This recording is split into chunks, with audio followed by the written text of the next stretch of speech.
Plomazo esto del Zoom. ¿No se puede volver al Meet? ¿Sabes por qué no puse el Meet? Porque no lo manejo bien. Estaría mejor, estaría más piola, pero la verdad que la última vez tenía mucha dificultad para, no había tenido en otras oportunidades, pero la última vez no lo podía, cuando intenté mandar el vínculo empecé a tener dificultades para manejarlo. Voy a volver a intentar, pero la verdad es que no tenía mucho tiempo para ponerme a verlo. Hay otro que se llama Gypsy, me parece. Ah, sí, tenés razón.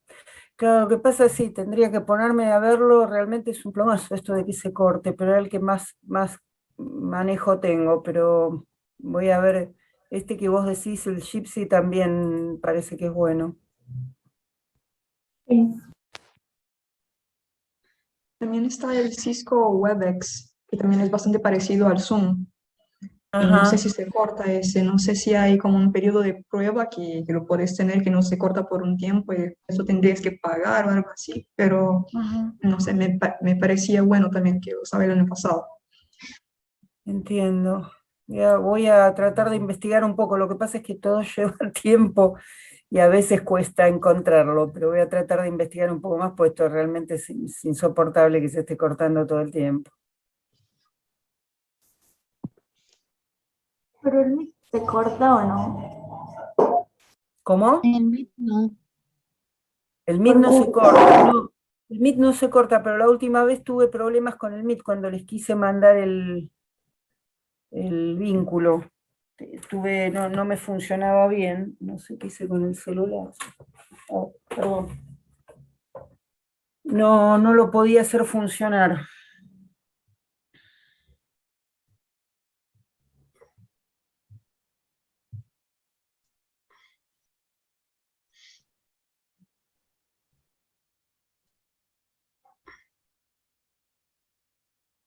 ¿y esto se va a volver a cortar? ¿Cómo?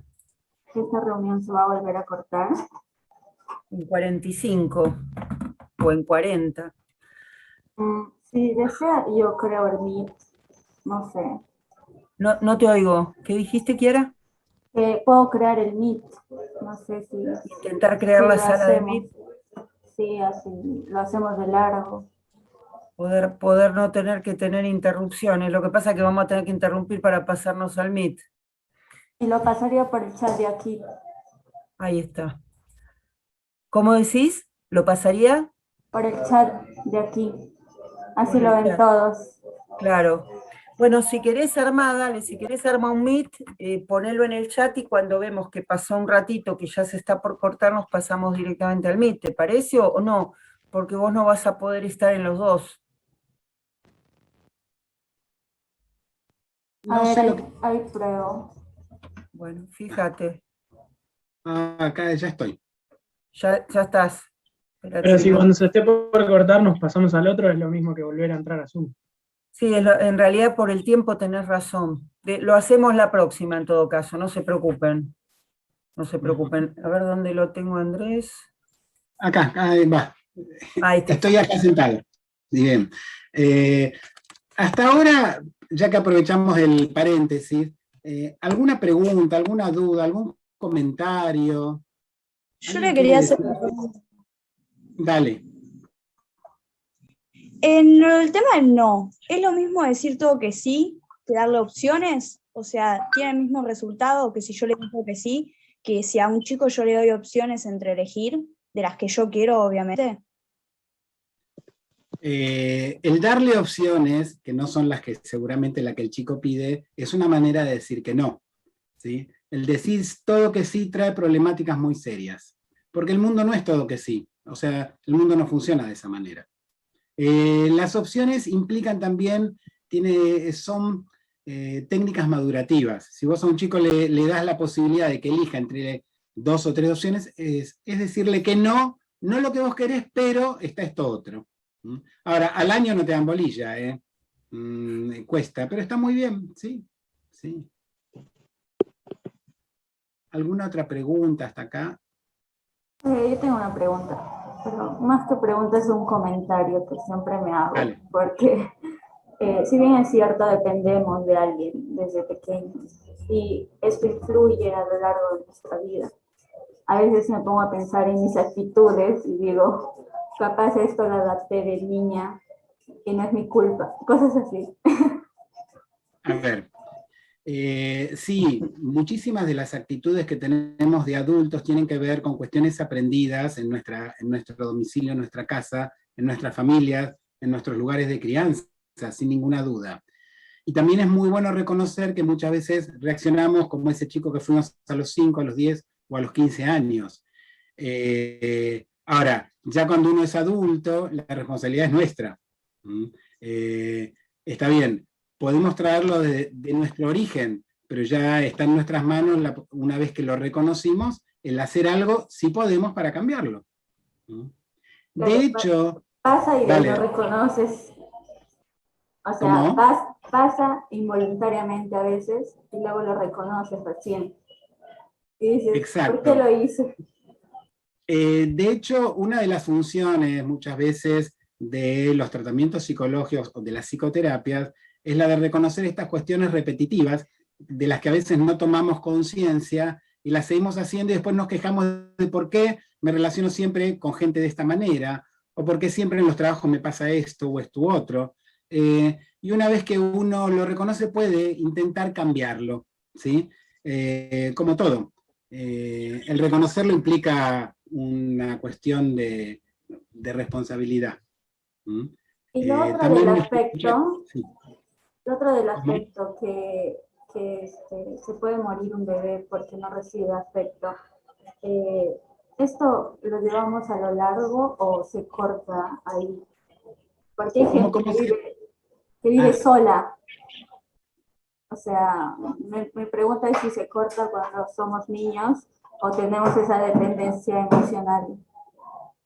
En realidad se corta cuando somos niños porque uno va haciendo de la misma manera que de grande uno no se muere si no le dan la mamadera, uno puede tratar de procurarse el alimento. El tema del afecto, si bien es absolutamente necesario para vivir, uno puede sobrevivir solo. No usé casualmente el término vivir y sobrevivir. Una cosa es vivir, otra cosa es sobrevivir. Hay muchas cosas que que nos vamos capacitando para aguantar en la vida. No significa que estén bien, ¿sí? Ahora, un bebé se muere, un adulto no se muere, salvo que tenga alguna cuestión de seria dependencia. Acá estamos hablando de cuestiones infantiles, ¿sí? Todos tenemos algunas, algunos tenemos muchas, pero bueno, esto es así. ¿Alguna otra pregunta, algún otro comentario? Profe, yo quería hacerle una consulta, algo que no me quedó claro que usted dijo. Usted había dicho que un niño a determinado tiempo, si no sigue, creo, una mirada, es porque puede tener autismo, puede ser. Claro. Hay todo un conjunto de problemáticas, en realidad no son problemáticas de salud mental. Hay cerebros que se conectan distinto y no sabemos la causa, ¿sí? En una época se atribuía esto a un mal vínculo temprano con los padres, no tiene nada que ver.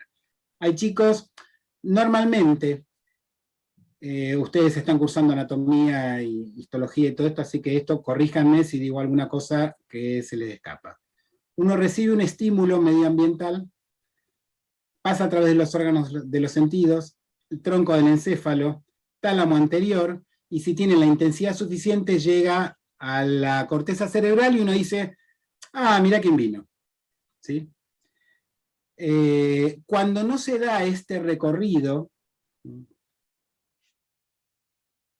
uno no puede de esta manera, a ver, en el momento que llega al tálamo anterior, pasa por las áreas, primero las áreas de asociación, donde uno puede, entre el tálamo, el hipocampo y las zonas parietales de asociación, uno puede comparar este estímulo con estímulos anteriores y por lo tanto entender de qué se trata. ¿Sí? Si ustedes escuchan una canción y después escuchan otra distinta, saben que es música.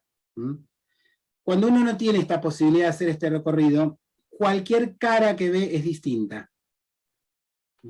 Y la posibilidad de decodificar qué es lo que significa lo que estoy viendo En principio es muy difícil. Iba a decir imposible, es muy difícil. Yo le decía, uno nace con esa posibilidad de fijar la mirada más en un rostro humano. ¿Para qué? Para este estímulo poder trabajarlo y decodificarlo de manera mucho más precisa. Ustedes cuando se encuentran con un chico autista, lo que van a ver es que no los mira. Y no es que no los ve. Como los registra y los ve y les da miedo porque no saben qué esperar de ustedes, no los mira. Los que trabajaron mucho esto fueron los japoneses en su momento, y trabajaron mucho en psicología experimental los norteamericanos, y medían el tiempo de respuesta ante una cara, en un recién nacido sano, y hacían seguimientos cuando el tiempo de respuesta era más largo, y veían este tipo de desarrollos. No sé si te contesté o me fui por las ramas. No, sí, contestó, gracias, profe. Bien. ¿Hasta acá alguna otra pregunta? Entonces ya terminamos prácticamente. Hay algo que habíamos llegado, estábamos hablando del no. Y esto aparece en los problemas realmente de todos los que tenemos niños cuando son chiquititos, porque a partir del no el chico empieza a rebelarse contra el no. Cualquier chico que se espere que sea sano, se rebela contra el no. Y se rebela y llora, o pega, o patea, o grita, o muerde, etc.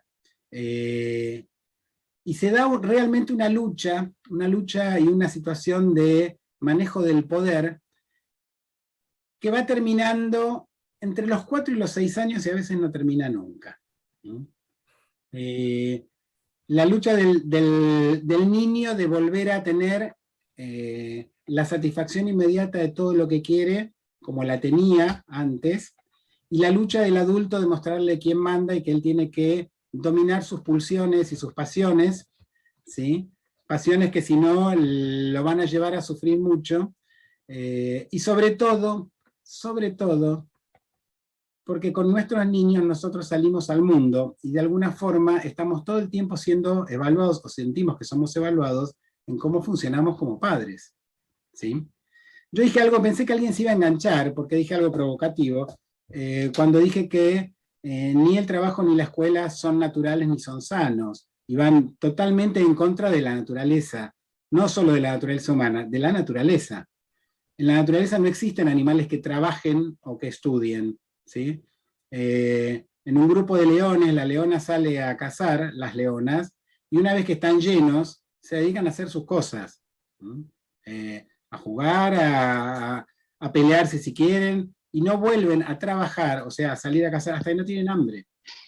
En la naturaleza no existe el salir todas las mañanas a trabajar antes de que salga el sol, ¿sí? Yo ya a las 6:30 estaba saliendo para el hospital, y volver, y desde que se inventó la electricidad, seguir trabajando después de que se esconde el sol. Y desde que se inventó la conectividad, hay gente que trabaja sin límite de horas ni de días. Parte de la función de la familia, y vuelvo al tema del no, es poder prepararnos para tolerar esto que no tiene nada que ver con la salud ni con lo natural.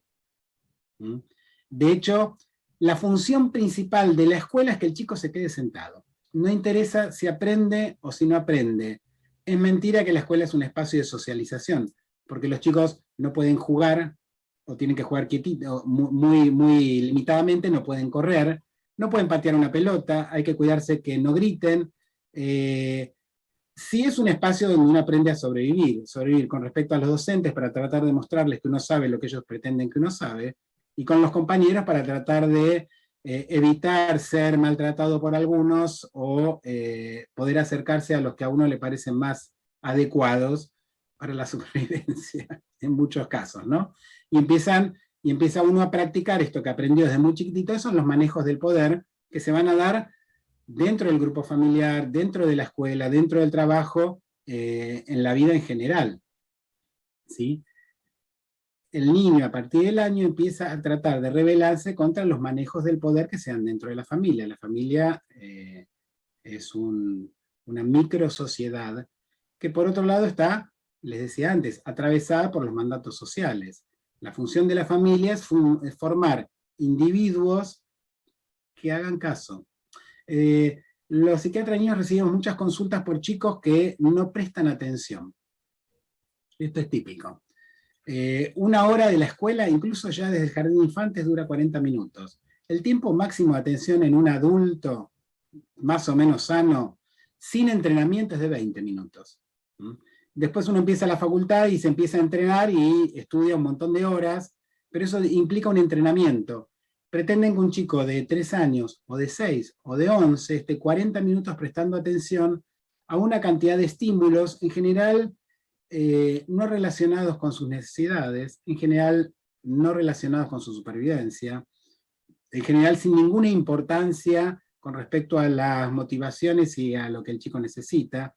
Y cuando alguno no lo logra, ¿sí? Se lo rotula de tiene un problema de salud mental y por lo tanto hay que consultar psicólogo, psiquiatra, psicopedagoga, cuando no a un neurólogo, ¿no es cierto? Todos ustedes están ya en la facultad, así que han sido muy entrenados en todo esto, y es gente que ha respondido muy bien a este no y al entrenamiento y a la domesticación que han vivido. Con una ventaja que de a poquito y a medida que avancen en su estudio, con el correr de los años van a transformar el trabajo en algo que no es exactamente un trabajo, sino que algo que causa mucho placer y apasiona. Distinto a lo que se pensó para cada uno de nosotros. Estamos formados para trabajar. Y poder posponer el tiempo para hacer lo que uno quiere. ¿Qué significa esto? Bueno, voy a poder tomarme vacaciones 15 días en enero o en febrero. El resto del año no. Voy a poder sábado y domingo hacer lo que yo quiero, que en general no sé qué es lo que yo quiero, porque yo fui entrenado desde muy chiquitito para portarme bien, prestar atención, aprender.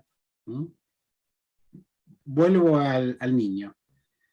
Qué cuestionador, doctor Ferman. No, hoy estoy mucho más leve, ¿sí?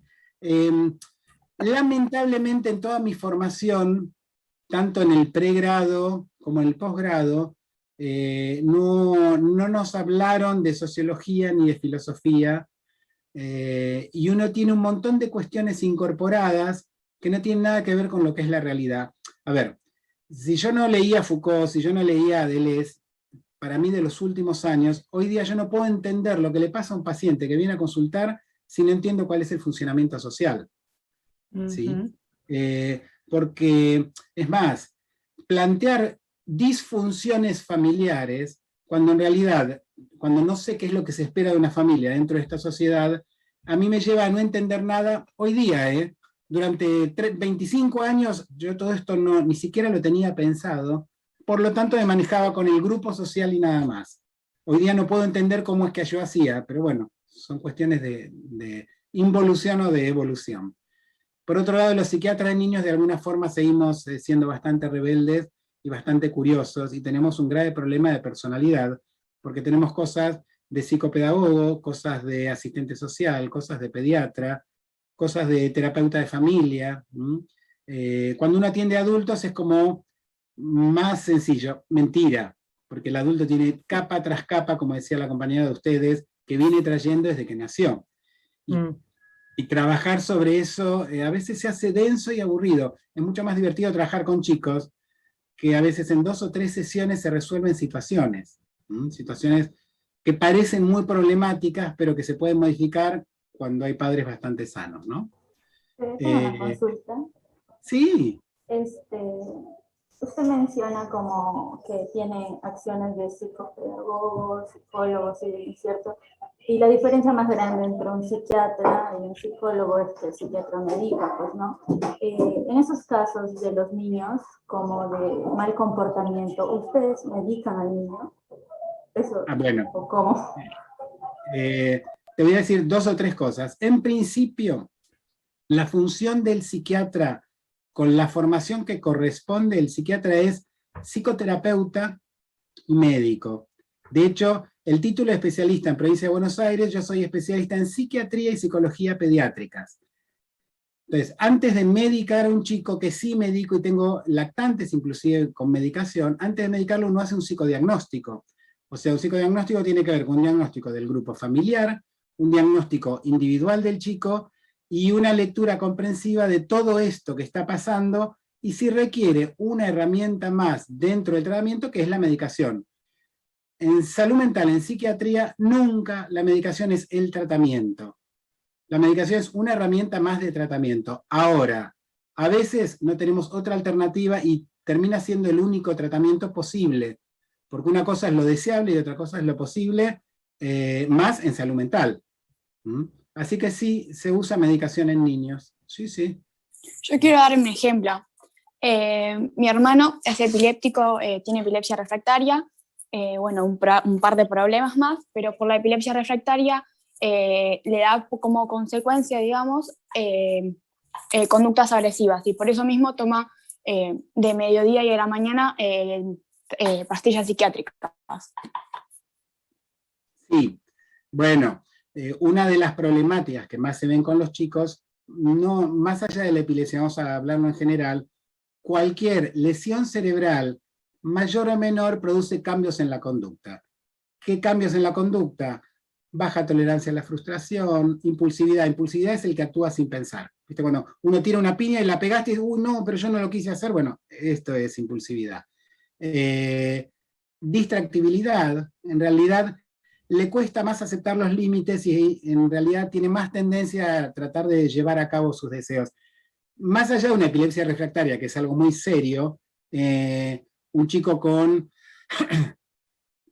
internado en terapia intensiva neonatal, con una anoxia cerebral, aun cuando no hayan quedado secuelas, puede tener este tipo de conductas, y son cosas que uno pregunta como terapeuta de niños para entender qué es lo que está pasando. Y sí, muchas veces la medicación es una herramienta válida, porque cuando el chico siente que no puede de alguna forma complacer a sus padres, cuando siente que de alguna forma los frustra, esto también trae un montón de problemáticas emocionales muy, muy complicadas.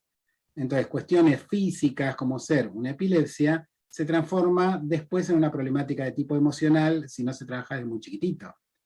¿Sí? De hecho, el motivo fundamental, porque la mayoría de todos nosotros vamos a la escuela aunque no tenga nada que ver con lo que se espere para un chico, estudiamos, más o menos nos va bien, y terminamos siendo productores y consumidores dentro de esta sociedad, parte de la base de no perder el afecto y cariño de nuestros padres. ¿Sí? Que desde inicio es lo que lo que promueve nuestra supervivencia. Por eso partí de eso. No existe un bebé que pueda vivir solo. La vivencia, el no ser querido, si uno no es querido, no sobrevive. Dentro del enfoque de psicología en el que yo me formé, otro paréntesis más. Cuando hablamos de psicoanálisis, cuando hablamos de enfoques cognitivos conductuales, gestalt, bueno, seguramente van a tener un pantallazo de todo esto, o lo van teniendo. En realidad hablamos de maneras de entender nuestro funcionamiento. No hablamos de verdades, ni hablamos de ciencia. Insisto, la medicina no es una ciencia, ¿sí? Hasta el día de hoy estamos tratando de entender cómo funciona todo. Y todos los días vamos cambiando nuestra manera de entender. Miren el tema del COVID. Cuando se hablaba de se transmite a través de la superficie, bueno, ahora no se transmite, ahora es por aire. Bueno, y así vamos cambiando todo el tiempo. En el hospital estábamos con camisolín, guantes, y no, pero si las superficies no lo transmiten, ¿por qué camisolín y guantes?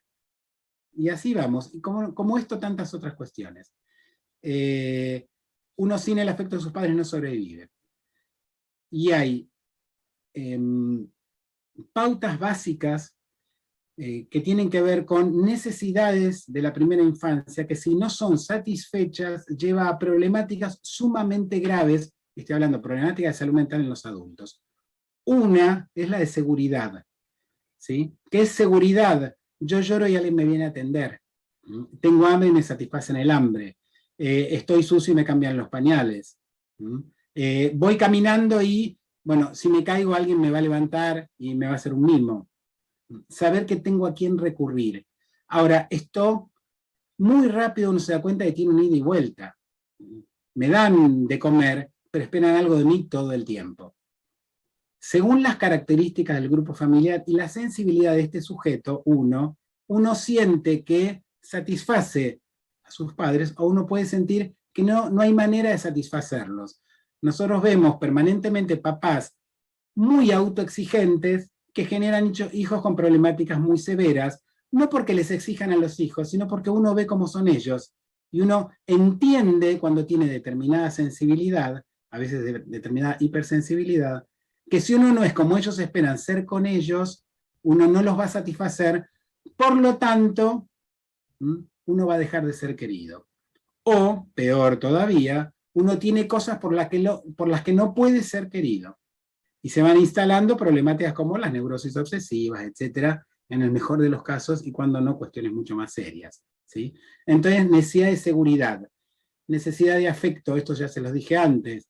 Un chico que no recibe afecto tiene muchas posibilidades de morirse o quedar con problemáticas muy serias.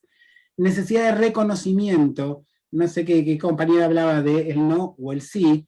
El reconocimiento también tiene que ver con, bueno, qué bueno que hiciste esto, pero... Y no, trajiste mal las cosas de la escuela, es, qué bárbaro, todo esto está bien, esto otro está mal. Permanentemente el reconocimiento, que es lo que uno no suele encontrar en su vida de relación de adulto, ni en el trabajo, ni en lo que se marca siempre es la falta. Porque si se marca la falta, y uno está todo el tiempo en falta, es mucho más fácil poner límites, ¿no es cierto? Porque uno es el que está en falta. Entonces vuelvo, necesidad de afecto, necesidad de seguridad, necesidad de reconocimiento, necesidad de estabilidad, ¿sí? Lo cual a veces es complicado, y algo de lo que nos olvidamos, que cuando yo empecé como pediatra en el año 84, esto era, incluso se describía como patología, que era el chico de departamento. Los chicos tienen algo que llaman necesidad de expansión. Expansión es correr. La función, la necesidad principal de un niño hasta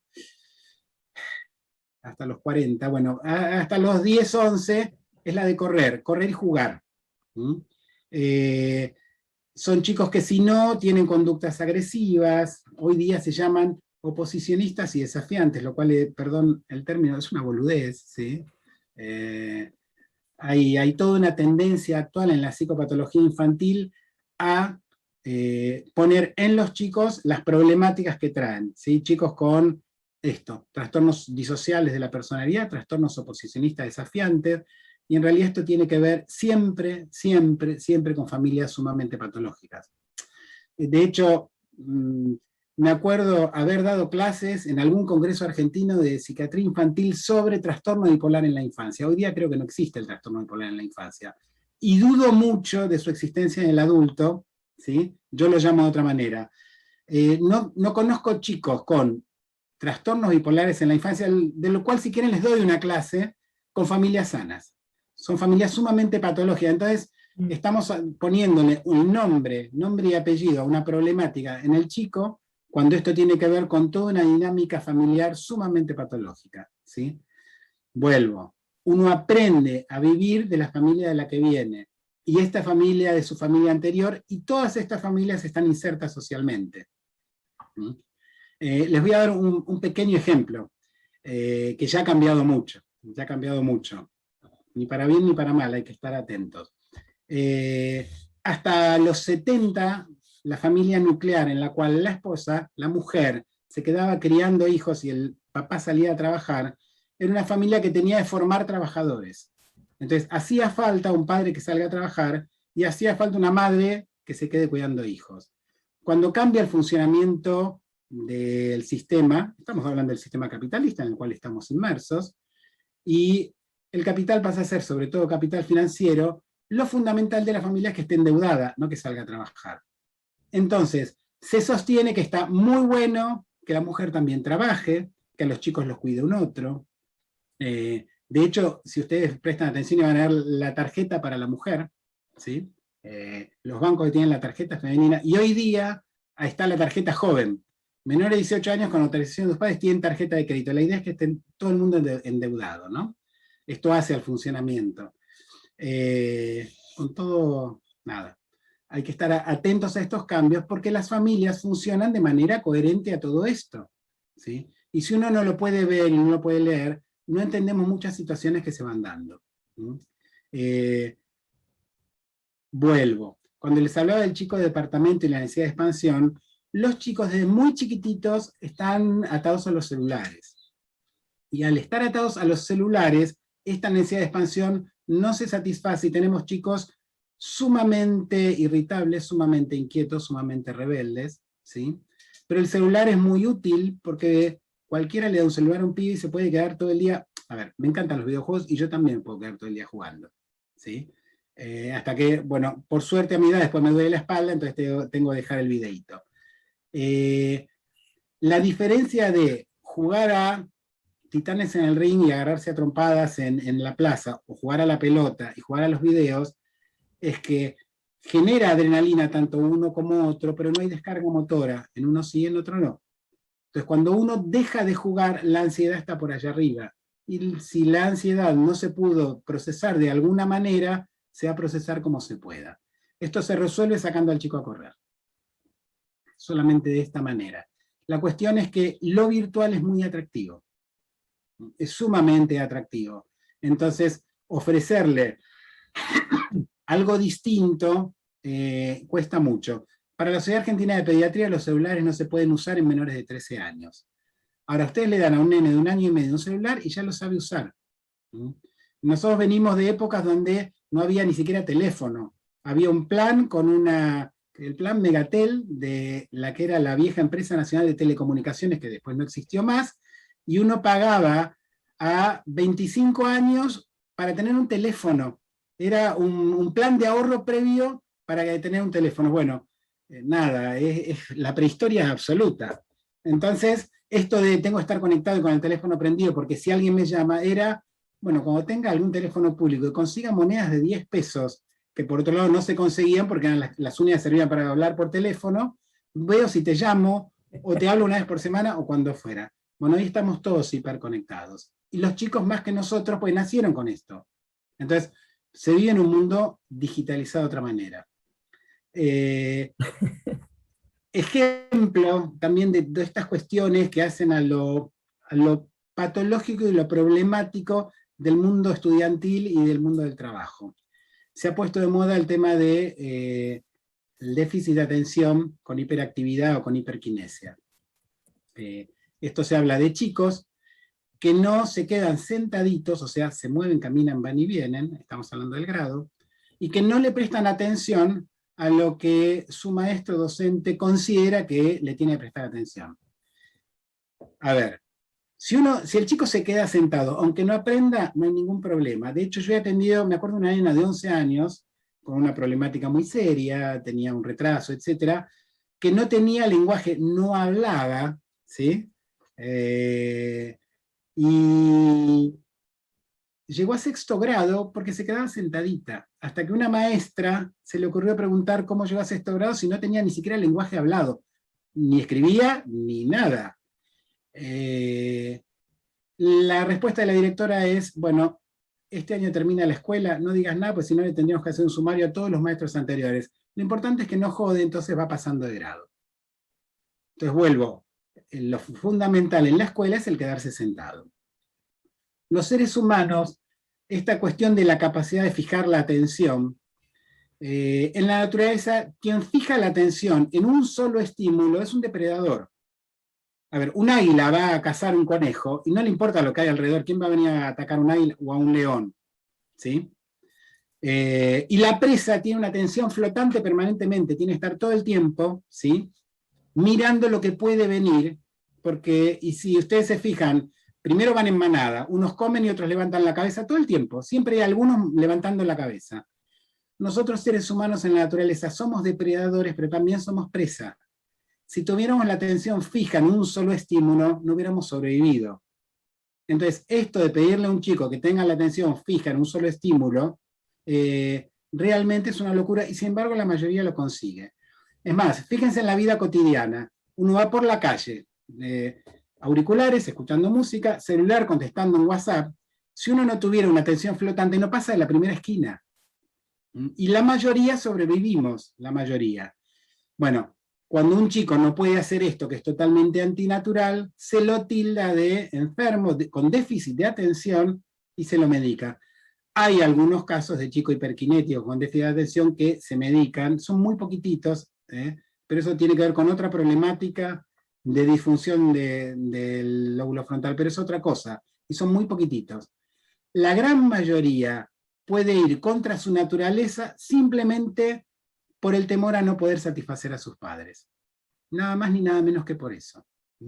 Fíjense hasta qué punto es potente esta necesidad de, bueno, de ser querido, de tener seguridad, de no ser abandonado. Nos queda muy poquitito tiempo. Si tienen alguna pregunta. Un comentario. En realidad podemos, o sea, como poder podemos seguir hasta las 15:30. El problema es que esto se corta cada 40 minutos. Los chicos que tienen más dominio que yo pueden usar otras plataformas con más comodidad, yo no. Pero quería, además de las preguntas que puedan hacer los chicos, si querés comentarnos un poquito de lo que es la relación médico-paciente-familia, que no debe ser nada fácil. Voy a decir algo muy feo, pero no.